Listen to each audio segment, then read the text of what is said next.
Assalamualaikum warahmatullahi wabarakatuh.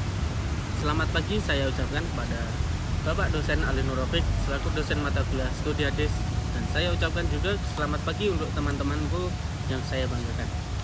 Saya Muhammad Reza Sibullah dari program studi ekonomi syariah dari kelas D semester 2. Di sini saya akan mempresentasikan yang masih berkaitan dengan mata kuliah studi hadis dalam cakupan 6 materi. Oke, kita mulai. 1. Hadis maudhu. A. Pengertian hadis maudhu: sesuatu yang disandarkan kepada Rasul Shallallahu Alaihi Wasallam secara mengada-ngada dan dusta tentang apa yang tidak dikatakan, diperbuat, dan tidak disetujui oleh beliau. B. Macam-macam hadis maudhu. Hadis maudhu terbagi menjadi 2 faktor, yaitu faktor sanad dan faktor matannya sebagai berikut. 1. Karakteristik hadis maudhu yang terdapat pada sanad. 2. Karakteristik hadis maudhu yang terdapat pada matan. C. Kriteria hadis maudhu. 1. Ciri-ciri yang terdapat pada sanad. Keadaan perawi itu sendiri terkenal dengan kedustaannya. 2. Ciri-ciri yang terdapat pada matan. Berlawanan dengan pendapat akal, berlawanan dengan Al-Quran, berlawanan dengan sunnah atau hadis mutawatir, berlawanan dengan ijma. D. Latar belakang kemunculan hadis maudhu. Di balik pemalsuan hadis, terdapat beragam motivasi dan motif yang mendorong mereka membuat hadis palsu, antara lain: 1. Pertentangan politik. 2. Usaha kaum sindik. 3. Fanatik terhadap bangsa, suku, negeri, bahasa, dan pimpinan. 4. Mempengaruhi kaum awam dengan kisah dan nasihat. 5. Perselisihan mazhab dan ilmu kalam. 6. Kebangkitan gairah beribadah tanpa mengerti apa yang dilakukan. 7. Menjilat penguasa. E. Contoh hadis maudhu. Berikut contoh hadis maudhu. Hadis artinya: barang siapa berpuasa di waktu pagi pada hari Idul Fitri, dia bagikan puasa sepanjang waktu. Ini adalah hadis palsu yang dibuat oleh Ibnu Bailami. Ibnu Hibban rahimahullah berkata, dia meriwayatkan hadis palsu dari ayahnya sebanyak kurang lebih 200 hadis.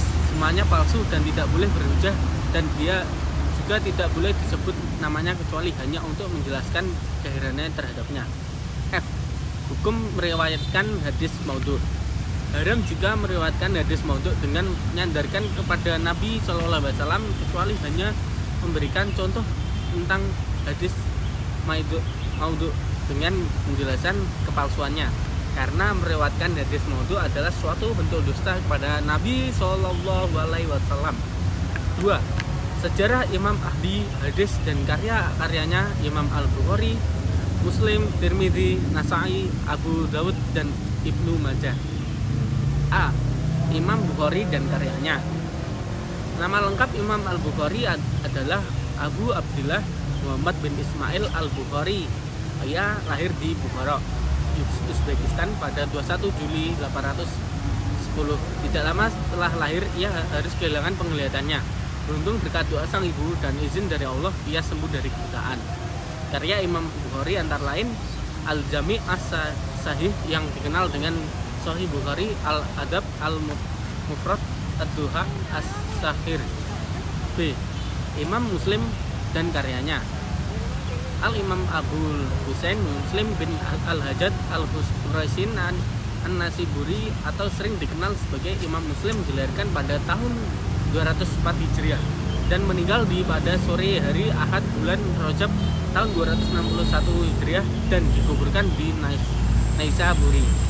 Imam Muslim meninggalkan karya tulis yang tidak sedikit jumlahnya, diantara lain Al-Jami' As-Sahih, atau lebih dikenal dengan Sahih Muslim, Al-Musnad Al-Kabir, kitab yang menerangkan nama-nama para perawi hadis, kitab Al-Asma' wal Kunnah. C. Imam Tirmidzi dan karyanya. Abu Isa Muhammad bin Isa bin Saura At-Tirmidzi adalah seorang ahli hadis. Ia pernah belajar hadis dari Imam Bukhari. Ia menyusun kitab Sunan At-Tirmidzi dan Al-Hilal. Jumlah hadis Tirmidzi menurut buku kumpulan hadis Husni pilihan oleh Syekh Fatih Hanim, dan dalam kitab Sunan Al-Tirmidzi terbagi menjadi 50 bab hadis yang beliau riwayatkan berjumlah 396 buah teks hadis. D. Imam An-Nasa'i dan karyanya. Nama lengkapnya adalah Ahmad ibnu Su'aib ibnu Ali ibnu Sinan Abu Abdurrahman Al-Nasa'i, lahir pada tahun 215 Hijriah. Ia dikenal dengan nama Nasa'i yang dinisbatkan kepada kota Nasa'i, salah satu kota di Khurasan. Kedudukan kitab ini disebut juga Al-Sunan Al-Sughra, Sunan yang kecil, karena merupakan kitab ringkasan yang memuat sekitar 5.270 hadis yang diseleksi dari karya aslinya, yaitu Al-Sunan Al-Kubra. Imam Abu Dawud dan karyanya. Imam Abu Dawud adalah salah satu seorang perawi hadis yang mengumpulkan sekitar 50.000 hadis, lalu memilih dan menuliskan 4.800 diantaranya dalam kitab Sunan Abu Dawud. Nama lengkapnya adalah Abu Dawud Sulaiman bin Al-Ayas Al-Sijistani. Sunan Abu Dawud merupakan kitab koleksi Nabi yang disusun oleh Imam Abu Dawud. Dalam kitabnya tersebut, Abu Dawud mengumpulkan 4.800 yang hadis dari 500.000 hadis yang ia catat dan hafal. F. Ibnu Majah dan karyanya. Ibnu Majah adalah dengan nama lengkapnya Abu Abdullah Muhammad bin Yazid bin Abdullah bin Majah Al-Huswaini. Ia dilahirkan pada tahun 209 Hijriah dan meninggal pada hari Selasa 8 hari sebelum berakhirnya bulan Ramadan tahun 273. Sunan Ibnu Majah adalah kitab kumpulan hadis dalam Islam yang disusun oleh Ibnu Majah. 3. Asbabul Wurud Hadis. A. Pengertian Asbabul Wurud Hadis. Secara etimologi, asbab al-wurud merupakan susunan gabungan kata yang berasal dari kata asbab dan al-wurud. Kata asbab adalah bentuk jamak dari kata sabab yang berarti kabel, yaitu tali atau segala sesuatu yang menghubungkan dengan yang lain. Pengertian asbabul wurud secara etimologi atau secara bahasa terdiri dari dua kata yang masing-masing kata memiliki makna tersendiri. Makna kata yang pertama yaitu kata asbab. Kata asbab merupakan bentuk jamak dari sabab yang berarti segala sesuatu yang dapat saling menghubungkan antara satu dengan yang lainnya. Jadi makna kata asbab adalah sebab-sebab atau alasan hadirnya suatu hadis yang disampaikan melalui Rasulullah SAW kepada para sahabatnya. B. Macam-macam asbabul wurud hadis. Menurut Imam Al-Suyuti, asbabul al-wurud dapat dikategorikan menjadi 3 macam, yaitu 1. Sebab yang berupa ayat Al-Quran, 2. Sebab yang berupa hadis, 3. Sebab yang berkaitan dengan para pendengar di kalangan sahabat. C. Contoh-contoh asbabul wurud hadis. 1. Taharah atau bersuci, 2. Salat, 3. Puasa. 4. Proses transmisi hadis tahamul wal ada. A. Pengertian tahamul wal ada al hadis. Adapun pengertiannya secara terminologi adalah sebuah proses meriwayatkan hadis dari seorang guru kepada muridnya, atau bisa diartikan dengan meriwayatkan dan menyampaikan hadis kepada murid. B. Tahamul wal ada al hadis. 1. Islam, balik, kedua balik, ketiga adil, dan keempat dhabit, kelima thiqah. C. Syarat menerima hadis. 1. Tamyiz, yaitu bisa membedakan mana yang baik dan mana yang buruk. 2. Sehat akal pikirannya. 3. Secara fisik dan mental orang tersebut mampu memahami dan memiliki dengan baik riwayat hadis yang diterimanya. D. Metode yang bentuk sigot tahamul wal ada al hadis. 1. As-sima atau mendengar lafaz guru. 2. Al-qiraah atau membaca dari syekh. 3. Al-ijaz. 4. Al-munawalah atau menyerahkan. 5. Al-kitabah. 6. Al-i'lam. 7. Al-wasiyah. 8. Al-mujadah. 9. Hadis mu'an'an. 10. Hadis mu'annan. 5. Ilmu jar wal ta'dil.